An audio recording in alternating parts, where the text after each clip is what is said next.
नमस्कार दोस्तों, आप सभी का एक बार फिर से मिशन आरबीएससी पर मोस्ट वेलकम। आज के इस क्लास में हम 7 ऐसे कवि और लेखकों का परिचय ट्रिक के साथ याद करने वाले हैं जो बिल्कुल आपकी परीक्षा के लिए इम्पोर्टेंट हैं। आपकी परीक्षा में इससे बाहर बिल्कुल भी नहीं जाएगा। टोटल 7 कवि और लेखक परिचय हम करेंगे जो हमने पिछली क्लास में किया था। आपको याद होगा पार्ट 1 में हमने 5 कवि और लेखकों का परिचय किया था। उसी सीरीज को कंटिन्यू करते हुए ये हमारा दूसरा भाग है और सेम उसी पैटर्न के आधार पर हमने ट्रिक के साथ जो रचनाएं याद करी थी वही तरीका हम इसमें अपनाने वाले हैं। देखो, सबसे पहले हम यहाँ पर बात करने वाले हैं सूर्यकांत त्रिपाठी निराला जी। सूर्यकांत त्रिपाठी निराला जी का अगर हम जन्म की बात करें तो इनका जन्म 1899 में बंगाल के मेदिनीपुर में हुआ था।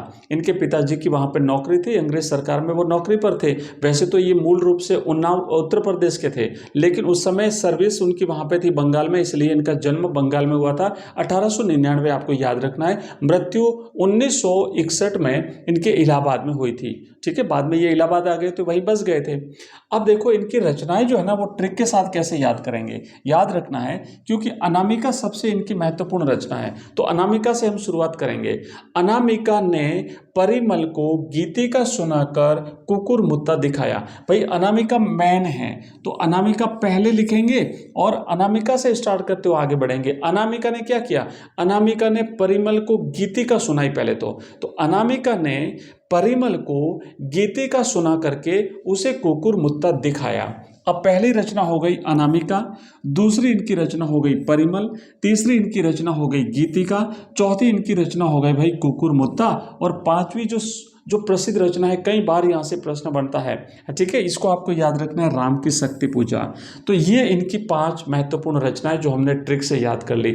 अब हम चलते हैं थोड़ा सा इनकी काव्यगत विशेषताओं की तरफ। सबसे प्रसिद्ध बात तो ये है कि ये मुक्त छंद के प्रवर्तक माने जाते हैं। ये प्रश्न एक बार आया हुआ भी है। तो पहला तो पॉइंट आपको ये याद रखना है कि हिंदी में मुक्त छंद के प्रवर्तक माने जाते हैं भाई निराला जी। और दूसरा ये पॉइंट भी बहुत ही महत्वपूर्ण है कि छायावाद के प्रमुख आधार स्तंभ है। छायावाद के जो 4 आधार स्तंभ है उसमें एक तो आते हैं जयशंकर प्रसाद, दूसरे आते हैं निराला जी, तीसरे आते हैं पंत, है ना,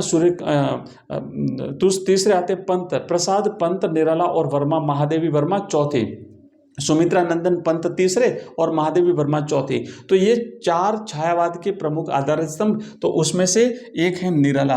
तो पहला पॉइंट तो आपको क्या करना है, निराला छायावाद के प्रमुख आधार स्तंभ। फिर आपको याद रखना है कि ये मुक्त छंद के प्रवर्तक माने जाते हैं। और तीसरा, ओज और विद्रोह की भाषा का प्रयोग जो है वो इन्होंने किया है। ये जरूर लिखना है। इनकी भाषा बड़ी कड़क थी भाई, इन्होंने समाज का विरोध झेला था क्योंकि स्पष्टवादी थे। ये कभी कोई बात कहने में झिझकते नहीं थे, इसलिए इन्हें समाज का विद्रोह झेलना पड़ा था। तो ये आपका परिचय, बस इतना परिचय अगर आप निराला का लिख देते हो तो आपको पूरे 4 में से 4 नंबर मिल जाएंगे। आपको एक लेखक और एक कवि का परिचय मिलेगा, उन दोनों में से कोई एक आपको करना है। चलिए आगे बढ़ते हैं और अब हम देखते हैं नेक्स्ट अगले हमारे जो लेखक हैं वो है जैनेन्द्र कुमार। भाई देखो कई बार क्या होता है कि बड़े कवि और बड़े लेखकों को छोड़ करके बोर्ड छोटे कवि और छोटे लेखकों पर आ जाता है। तो जैनेन्द्र कुमार बिल्कुल इंपॉर्टेंट है आपकी परीक्षा के दृष्टिकोण से, विशेष करके इस साल का जो बोर्ड का एग्जाम होने जा रहा है उसके लिए जैनेन्द्र कुमार बहुत ही इंपॉर्टेंट है। जन्म इनका 1905 में अलीगढ़ में हुआ था। अलीगढ़ जो कि उत्तर प्रदेश में है, अलीगढ़ तालों के लिए जाना जाता है। इनके देखो रचना याद करो। सुनीता ने त्यागपत्र देकर परख और एक रात की कहानी लिखी। भाई सुनीता इनका जो है वो क्या है, इनका एक महत्वपूर्ण इनकी रचना है कहानी। तो आपको याद रखना, सुनीता से शुरुआत करेंगे। इन्होंने क्या किया भाई, पहले त्याग पत्र दिया। किसने? सुनीता ने। ट्रिक बता रहा हूं, रचना याद करने की ट्रिक है, ठीक है ना। सुनीता ने त्याग पत्र देकर के परख और एक रात की कहानी लिखी। तो अब पहला इनका एक उपन्यास हो गया परख, किसका? जैनेन्द्र कुमार का। फिर इनका दूसरा है सुनीता, फिर है त्यागपत्र, एक रात, ये इनकी कहानी है। और भाई बाजार दर्शन एक इनका ललित निबंध है जो हमारे सिलेबस में है। बस ये 5 रचना याद करिए। सबसे इंपॉर्टेंट चीज ध्यान रखनी है कि 5वीं रचना जो हमारे सिलेबस में है उसी को आपको लिख देना है। अब देखो इनकी कुछ काव्यगत विशेषताएं आपको याद रखनी। पहली विशेषता तो ये याद रखनी है कि इनको मनोवैज्ञानिक कथाकार कहा जाता है। जैसे रेणु जी को आंचलिक कथाकार कहते हैं, उसी तरीके से हम यहाँ पर जो है वो जैनेंद्र कुमार को मनोवैज्ञानिक कथाकार के नाम से जानते हैं। ये व्यक्ति के मन की उलझनों का चित्रण जो है वो करते हैं जैसे बाजार दर्शन में, और इनकी भाषा बिल्कुल सरल और मुहावरेदार है। तो ये इनकी भाषागत विशेषताएं हो गई जो आपको लिखनी है, और इतना अगर लिख देते हो तो आपको 4 में से 4 नंबर मिल जाएंगे। नेक्स्ट प्रश्न की तरफ आगे बढ़ते हैं, और अगले हैं हमारे रघुवीर सहाय साहब। इनकी रचना जो है हमारे सिलेबस में रघुवीर सहाय साहब की कैमरे में बंद अपाहिज, और इनका परिचय जो है वो बिल्कुल इंपॉर्टेंट बनता है। तो इनका जन्म हुआ था 1929 में लखनऊ में, 1990 में दिल्ली में इनका निधन हुआ था। ट्रिक क्या है, इनकी रचनाओं को याद करें क्योंकि इंपॉर्टेंट है बिल्कुल जो है वो रघुवीर सहाय साहब आपकी परीक्षा में पूछा जा सकता है। इनकी रचना है, सीढ़ियों पर धूप में आत्महत्या के विरुद्ध हंसो हंसो जल्दी हंसो।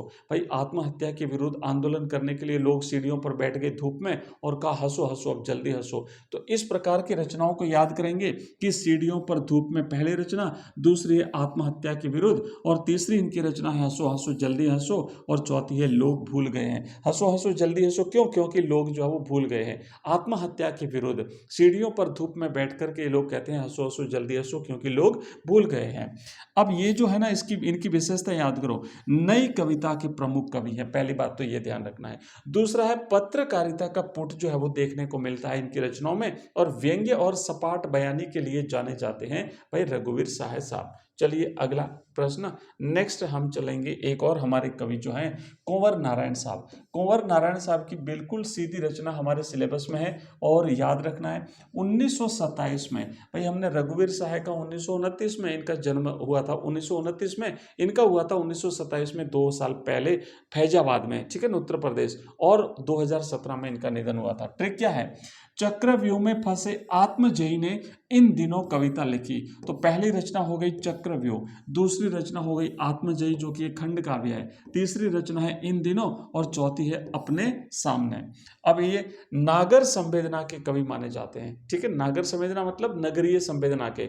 दूसरा है भाषा कैसी है, भाषा इनकी बिल्कुल संयमित और परिष्कृत भाषा है, और ज्ञानपीठ पुरस्कार से सम्मानित हुए हैं। जिन लेखकों कवियों को जो पुरस्कार मिला है वो पुरस्कार भी हमें लिख देना है। अगर आप इन पॉइंट्स को याद रखते हो और एक एक पॉइंट पंक्ति लिखते लिखते अगर आप पूरा इस प्रकार का परिचय लिख देते हो तो पूरे में से पूरे नंबर। विशेष करके एग्जामिनर है ना, ध्यान देना, एग्जामिनर जो है ना इनकी एक तो रचना देखता है, एक इनका जन्म थोड़ा सा आप लोग याद कर लो, व्यक्ति परिचय में आप जन्म याद कर लो, और अगर कोई पॉइंट है तो वो लिख दो, फिर इनकी रचना लिख दो और कुछ 4-5 इनके पॉइंट लिख दो काव्यगत विशेषताओं के, बस हो गया परिचय। इतना ही परिचय होता है, और अगर आप परिचय इतना लिख देते हो तो पूरे में से पूरे नंबर आपको मिल जाएंगे, एक भी नंबर आपका नहीं कटेगा। अगला प्रश्न देखो, नेक्स्ट है हमारा शमशेर बहादुर सिंह। भाई शमशेर बहादुर सिंह, इनका जन्म देहरादून में हुआ था 1911 में, और मृत्यु 1993 में हुई थी। अब यहाँ पर शमशेर बहादुर सिंह क्या कहते हैं, बड़े बहादुर आदमी है, इसलिए कहते हैं भाई चूका भी हूं नहीं मैं, चूका भी हूं नहीं मैं, तो अभी और क्या करूंगा, अभी तो कुछ कविताएं और लिखनी है। तो इनकी रचना है, पहली तो कि चूका भी हूं नहीं मैं, दूसरा है कुछ कविताएं, तीसरा है कुछ और कविताएं, और चौथा है बात बोलेगी। भाई आगे कहते हैं चूका भी हूं नहीं मैं, अभी तो कुछ और कविताएं लिखनी है, और इसलिए तो कहते हैं बात बोलेगी। तो ये इस तरीके की इनकी 4 रचनाएं याद करो।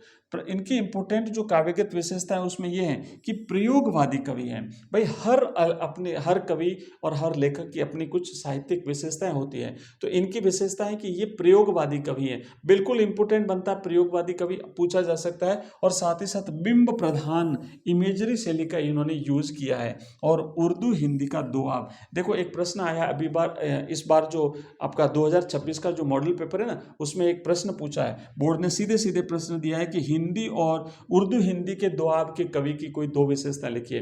तो नाम नहीं दिया वहां पे इनका, है ना, वहां पे बिल्कुल शमशेर बहादुर सिंह नाम नहीं लिखा हुआ है, डायरेक्ट यही दिया है, उर्दू और हिंदी के दोआब के कवि की 2 विशेषता लिखिए। तो उर्दू और हिंदी के दोआब के कवि यही है शमशेर बहादुर सिंह, और ये प्रयोगवादी कवि माने जाते हैं। बिंब विधान के लिए इन्होंने अपनी रचनाओं में बिंब विधान का बहुत ही सुंदर चित्रण किया है। इनकी महत्वपूर्ण रचनाएं कहते हैं, भाई अभी मैं चुका नहीं हूँ, अभी तो मजबूत हूँ, चुका भी नहीं हूँ मैं, अभी मैं कुछ और कविता लिखनी है, तो कुछ कविता है, कुछ और कविता है, और फिर कहते हैं तभी तो बात बोलेगी। तो इस तरीके से आप इनकी रचनाओं को याद करें, आप इन पर विशेष जोर दें, ये इंपॉर्टेंट बनता है, ध्यान रखना। मैंने लिख दिया है, बिल्कुल छोटा सा नाम है, आप इन्हें नेग्लेक्ट कर सकते हैं, लेकिन परीक्षा में यही आने वाले हैं, इसलिए आप इनको अच्छी तरह से याद कर लेना। देखो भाई, इस तरीके से हम आगे बढ़ते हैं और एक और हम कवि जो है वो कर लेते हैं, आलोक धनवा साहब। इनकी रचना है पतंग, जो हमारे सिलेबस में है। आलोक धनवा साहब का जन्म भाई मुंगेर बिहार में हुआ था 1948 में, सभी को याद है। पतंग उड़ाते हुए देखा, पतंग उड़ाते हुए देखा कि दुनिया रोज बनती है। कितना सिंपल सी ट्रिक है, पतंग उड़ाते हुए, मतलब इनकी रचना का नाम क्या है भाई, पतंग। तो पतंग उड़ाते हुए देखा दुनिया रोज बनती है, उनका एकमात्र काव्य संग्रह। तो दुनिया रोज बनती है, ये एकमात्र काव्य संग्रह इनका, और पतंग इनकी कविता है, और जनता का आदमी इनकी एक और कविता है, इनका काव्य संग्रह है। पहले बात तो ये है कि ये जनवादी कवि हैं, बिल्कुल आम जनता के कवि हैं। पतंग जैसी कविता लिखते हैं तो जनवादी कवि हुए कि नहीं हुए। साथ ही साथ पतंग कविता में एक बाल मनोविज्ञान का वर्णन किया है, तो इसीलिए हम दूसरी बात ये लिख सकते हैं कि भाई ये बाल मनोविज्ञान का सुंदर चित्रण करने वाले कवि हैं। और तीसरी बात, इनके पॉइंट जो है वो हम लिख सकते हैं कि खड़ी बोली हिंदी इन्होंने अपनी भाषा में अपनाई है, तो ये खड़ी बोली हिंदी के एक प्रकार से कह सकते हैं हम अग्रदूत माने जा सकते हैं। तो ये इनका परिचय हो गया, बिल्कुल सिंपल सा परिचय आलोक धनवा साहब का। और ऐसे छोटे छोटे नाम है ना, इन्हीं पर जो है वो परीक्षा में प्रश्न बनता है, इसीलिए आप इनको जरूर याद कर लें। अब देखो नेक्स्ट आगे बढ़ते हैं, और अब हम लास्ट हमारा जो परिचय है वो हम कर लेते हैं डॉक्टर भीमराव अंबेडकर।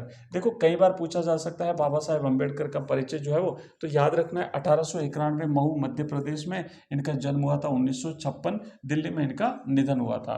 इन्होंने क्या कहा है, इन्होंने ट्रिक ऐसे याद करनी है कि भाई जातियों का विनाश करके बुद्ध और उनका धाम स्थापित किया। ये एक प्रकार का एक ट्रिक हो गई, जिससे हम क्या कर सकते हैं, इनकी रचनाओं को याद कर सकते हैं। इनकी रचना है जाति प्रथा का विनाश, एनिहिलेशन ऑफ कास्ट, और दूसरा है बुद्ध और उनका धम्म, और तीसरा है मूक नायक, ये एक पत्रिका थी।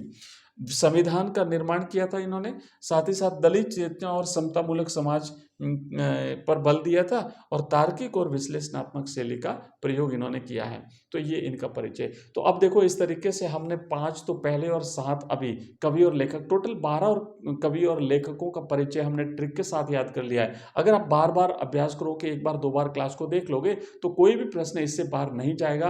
प्रश्न 100% आपको यहाँ से मिल जाएगा। अब देखो आप में से जिसको जितना याद है उतना लिख पाओगे। भाई क्लास अगर आपको पसंद आई है तो वीडियो को लाइक करना है, चैनल को सब्सक्राइब करना है।